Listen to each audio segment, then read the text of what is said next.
The Bowden Blitz ACC edition. I'm Joe Lisi, joined by former National Coach of the Year, Terry Bowden. Coach, conference championship is on the horizon. Duke and Virginia. We'll touch on that a little bit later in the show, but give me your thoughts about what transpired last weekend. We'll also dive into some of the coaching searches for potential programs within the conference.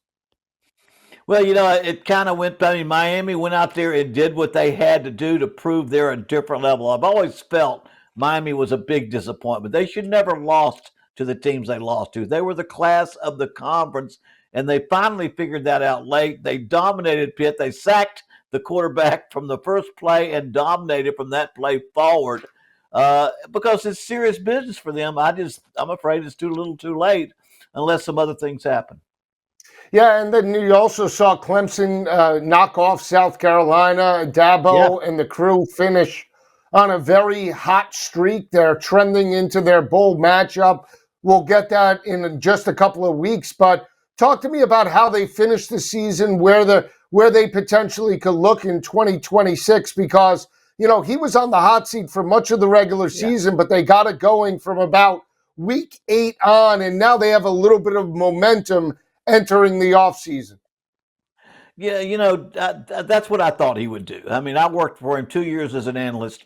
My brother hired him as an assistant before he became the head coach.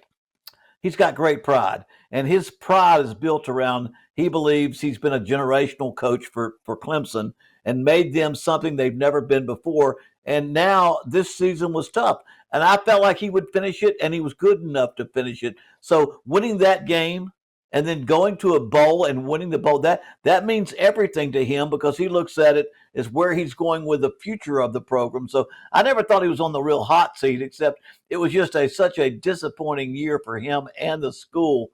But I always felt like he knew exactly what he wanted to do, and he would not give up on himself there, nor did I think he wanted to go somewhere else. And so I think if he can win a bowl game now, shoot, that'll be a heck of a finish for a season that could have been a real disaster. Speaking of a bowl game, that was the goal for Florida State when they went on the road to the Swamp. They were 1.5-point road underdogs to the Gators. The Gators started fast. They dominated that matchup on both sides of the football. Florida State now on the outside looking in, under 500. What does this mean for Mike Norvell moving forward? He's obviously going to be on the hot seat in 2026. Give me your thoughts about that performance last Saturday. It was terrible. They were terrible. They could not even line up and play with Florida, who's having one of their worst seasons. And Florida State needed to get that win to have a bowl win, just to have something positive to go on about the future. And I don't know, maybe I'm too involved emotionally with that program. My dad went to 34 straight bowl games. In his bad years, he was pretty good. In his good years, he was great. And it seems they are so far removed from that time. But again, they've got to go build now. And I don't know how many players are going to stay, how many assistant coaches are going to stay, who they could get to come. And are they just putting off the inevitable at Florida State? Regardless of that, they now can start working on the future. And I don't know if Florida State's going to make all the decisions about assistant coaches and general managers, or Mike Norvell will. I know if I was the head coach, I wouldn't want a school making those decisions for me.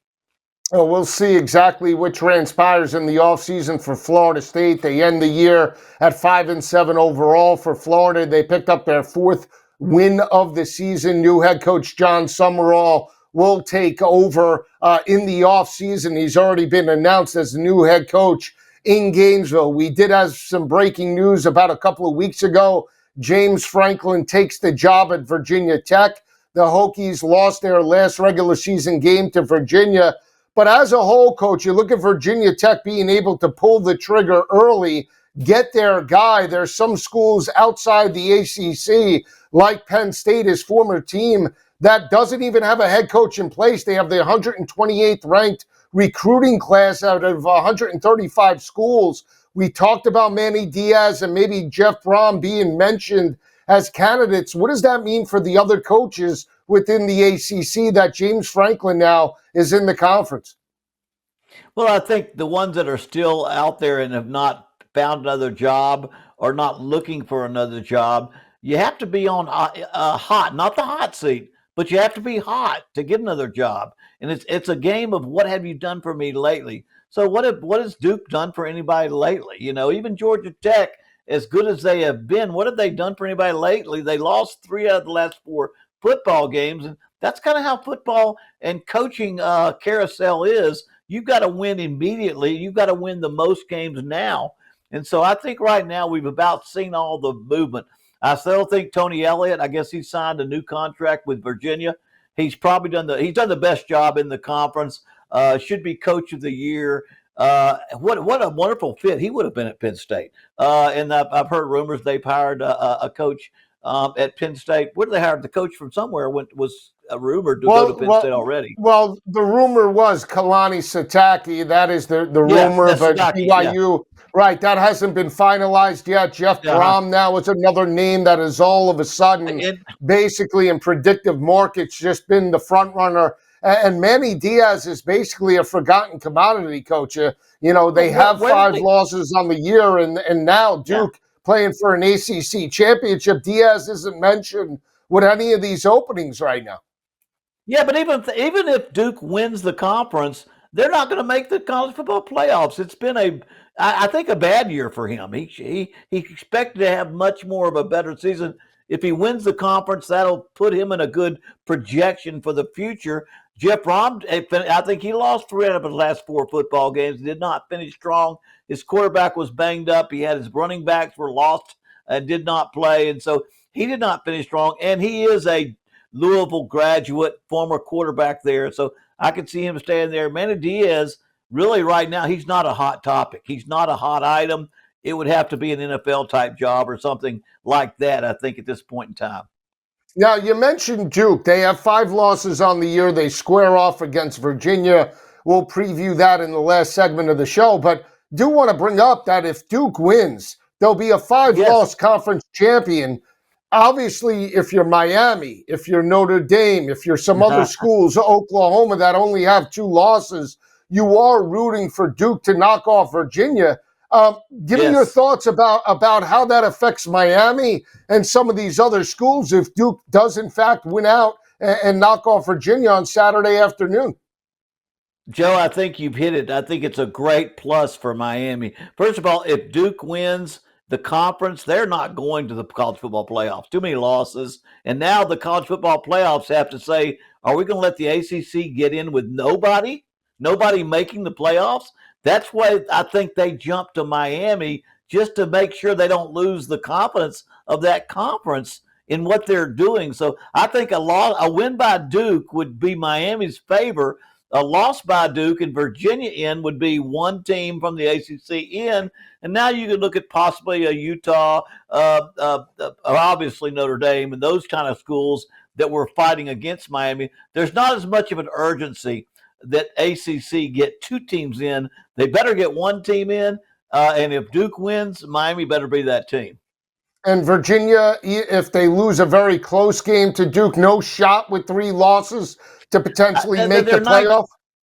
I don't think so. They're 19th ranked. I don't think if they lose the ball game, I think James Madison in the Sun Belt Conference, if they win, either North Texas or Tulane in the AAC, if they win, I think they'll both be ranked higher. And the rules of the new situation is if the 5 teams, the top 5 conference teams go in, and that would put 2 G5 conferences ahead of the ACC.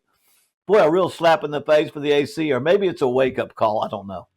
We'll see. When we come back, Coach and I will recap week number 14, all of the big games in the ACC leading up to the conference game this Saturday night. Duke and Virginia coming up next.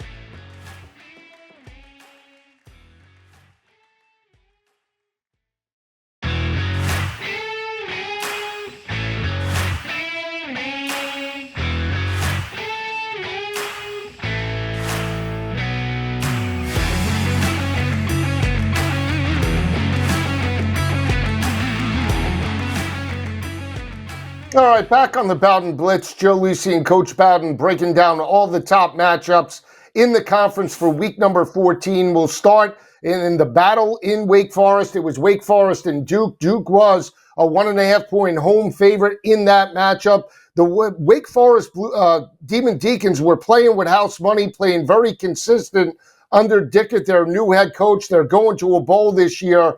But this game was won early and often right here by the Duke Blue Devils. Physicality on the offensive line. Darian Mensah, coach, stepped up and they dominated this matchup. They won it by 17 points, put up only almost 50 on Wake Forest. A very solid effort entering their conference championship this Saturday night. Yeah, and the thing is, Duke won the turnover battle. It was 4-0 in the turnover battle, so Duke won it by that amount. Wake Forest played pretty well, other than turning the ball over so much. Duke is a team that lives and dies by Darian Mensah. If he's hot, if he's doing well, they do well. They don't run the ball well enough. Their defense has been inconsistent, but really, when he does well, they do well. So it was a great win for Duke. It won by a lot of points, but again, it was all about turnovers. Wake Forest, and I think their head coach has done a great job.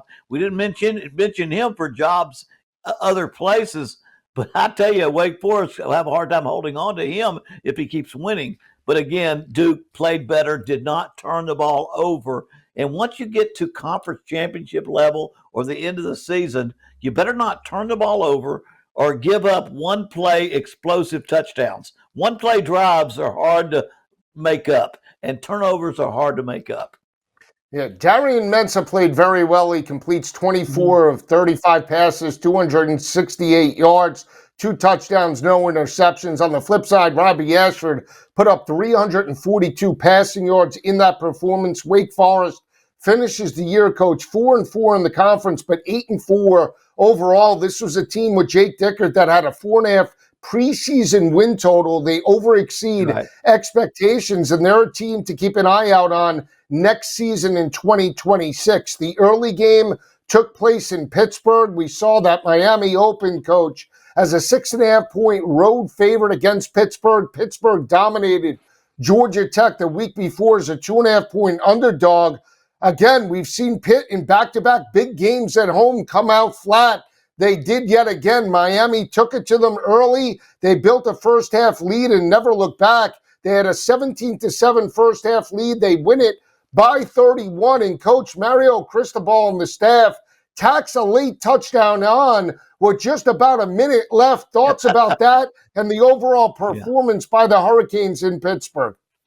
But the Hurricanes know the obstacles they've got to overcome. They put themselves behind the 8 ball. They've won the last 4 games by an average of 27 points.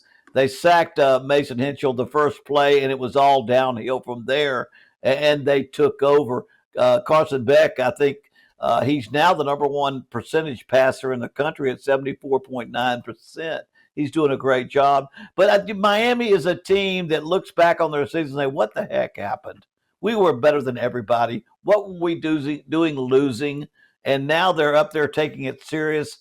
And the question is, with all this, with how as good as they're playing, is it enough to get them in the playoffs? I think some other things have to happen, Duke being one of them. But they're the better football team. Of all the teams in the ACC, they've got a heck of a lot of talent.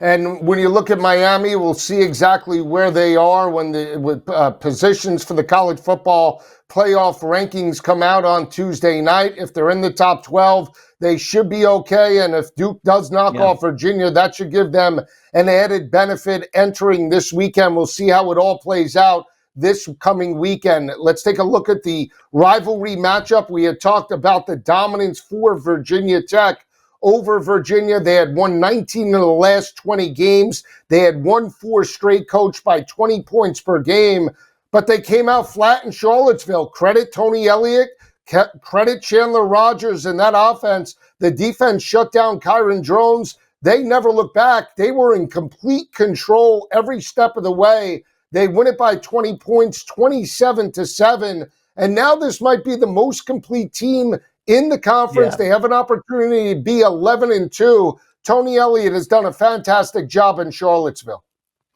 He really has. They are the most complete football team in the ACC. It's just been amazing what they've done. They held Virginia Tech to their lowest offensive total of the entire season, and they're so steady.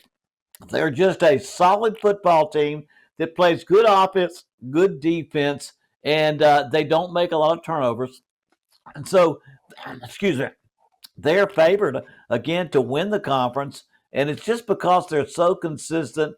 If their quarterback Chandler Morris plays a consistent football game, they're going to be just fine. Again, they're playing a team they played before in the conference championship, but I think they dominated Virginia Tech, and they are playing like a team consistently good on offense, good on defense. Don't turn the ball over too much, and win third downs in close ball games. Absolutely. And again, let's not forget, Virginia was never good or had stepped up in recent years on the defensive side of the ball. They have put together solid defensive performances going down the stretch leading into the ACC title game. We'll see if it can continue against Darian Mensah and the Duke Blue Devils. The late night matchup took place in Palo Alto. Stanford was not going to make it to a bowl, but they did cover the 32.5-point number against Notre Dame. Will that affect Notre Dame and their playoff chances? They did not cover this line, but they still win it by 29 points. They built a 28-0 first half lead, never looked back. Coach, Notre Dame right now is 1-10 straight and is one of the hottest teams in the nation entering conference championship weekend.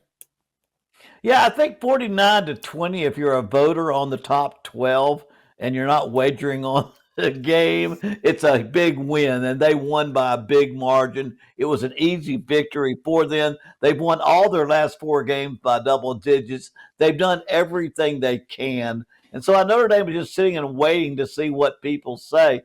Ultimately, I think down the road, it's going to be, did their Miami loss hurt them so much that it would knock them out? But I think they're going to be okay. But they have won their last 4 games by double digits. They played very well. And I'll be honest with you, when it gets to the playoff time, if they're in, they've got a team that can go pretty far in the playoffs. When we come back, we'll preview the ACC title game right here on the Bowden Blitz.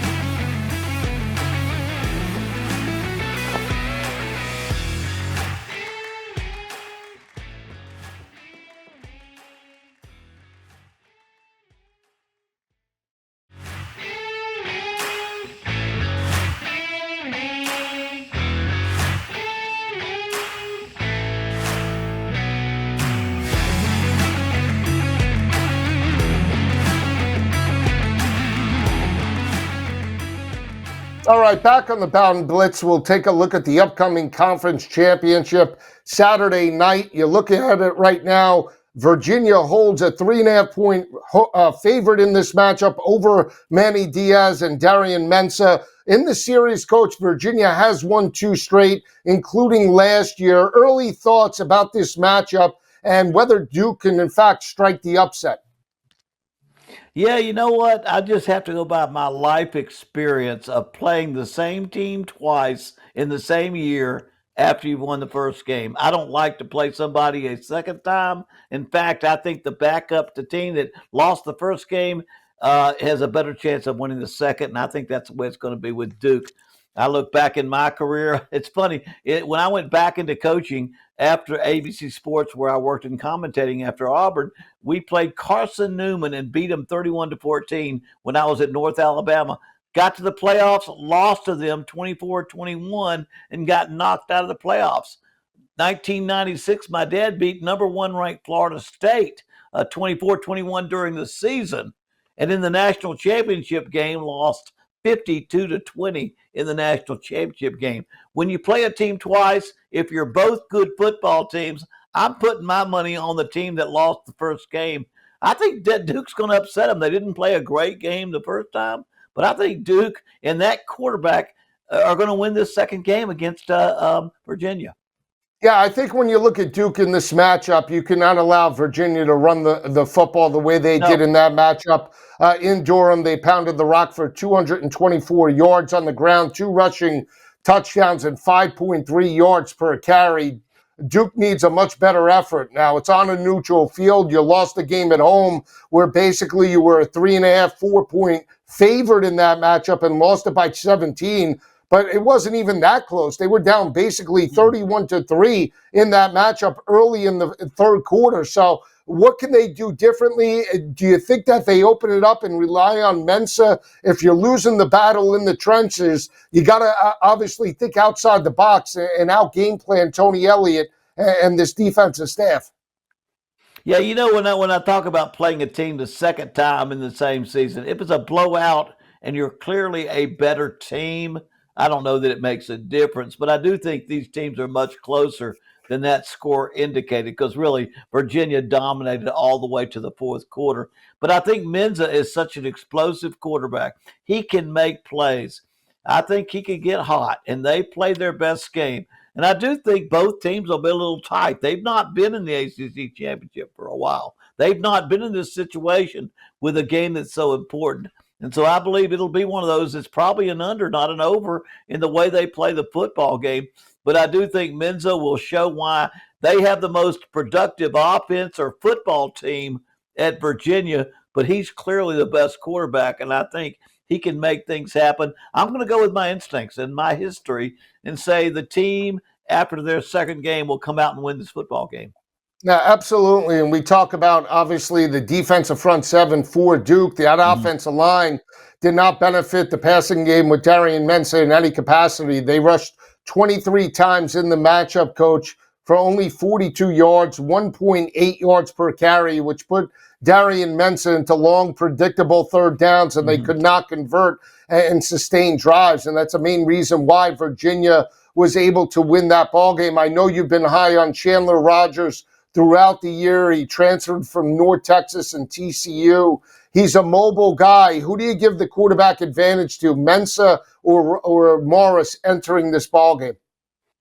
Oh, I think Mensa's clearly the best quarterback. He can make things happen. He's explosive. They can be the most explosive football team. I think Chandler Morris runs their offense. If he plays clean and they don't turn the ball over or give up those explosive plays, they will win the game. They're favored and they will win the game. But I just know that a team that plays a team a second time, they'll come back and play better. They'll make the adjustments they have to make. And so just experience tells me you don't want to play a team you beat. You don't have to play them again.